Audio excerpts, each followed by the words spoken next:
Price lord. ದೇವರಿಂದ ಕರೆಯಲ್ಪಟ್ಟವರು, ದೇವರಿಂದ ಆರಿಸಲ್ಪಟ್ಟವರು ಅನೇಕರು ವಂಚನೆಗೊಳಗಾಗಿದ್ದಾರೆ, ಯಾಮರಿಸಲ್ಪಟ್ಟಿದ್ದಾರೆ, ಲೋಕದ ಆಸೆಯಿಂದ ಸೆಳೆಯಲ್ಪಟ್ಟವರಾಗಿ ಮನುಷ್ಯರಿಗೆ ದಾಸರಾಗಿ ಜೀವಿಸುವವರಾಗಿದ್ದಾರೆ.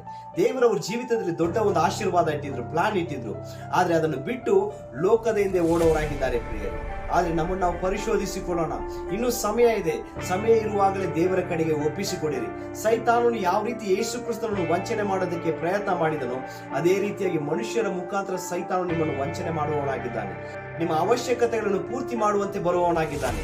ನಿಮ್ಮ ಆತ್ಮವನ್ನು ಅವನ ಜೊತೆಗೆ ಕರೆದುಕೊಂಡು ಹೋಗುವವನಾಗಿದ್ದಾನೆ. ಆದುದರಿಂದ ಎಚ್ಚರಿಕೆಯಾಗಿ ಜೀವಿಸಿರಿ, ಮನುಷ್ಯರಿಗೆ ದಾಸರಾಗಬೇಡಿರಿ. ಕಾರಣ ಸತ್ಯವೇದದಲ್ಲಿ ಬರೆಯಲ್ಪಟ್ಟಿದೆ. ಕೊರಿಂಥದವರಿಗೆ ಬರೆದ ಮೊದಲನೇ ಪತ್ರಿಕೆ 7ನೇ ಅಧ್ಯಾಯ 23ನೇ ವಾಕ್ಯದಲ್ಲಿ, ನೀವು ಕ್ರಯಕ್ಕೆ ಕೊಳ್ಳಲ್ಪಟ್ಟವರು, ಮನುಷ್ಯರಿಗೆ ದಾಸರಾಗಬೇಡಿರಿ ಎಂಬುದಾಗಿ ವಾಕ್ಯ ಬರೆಯಲ್ಪಟ್ಟಿದೆ.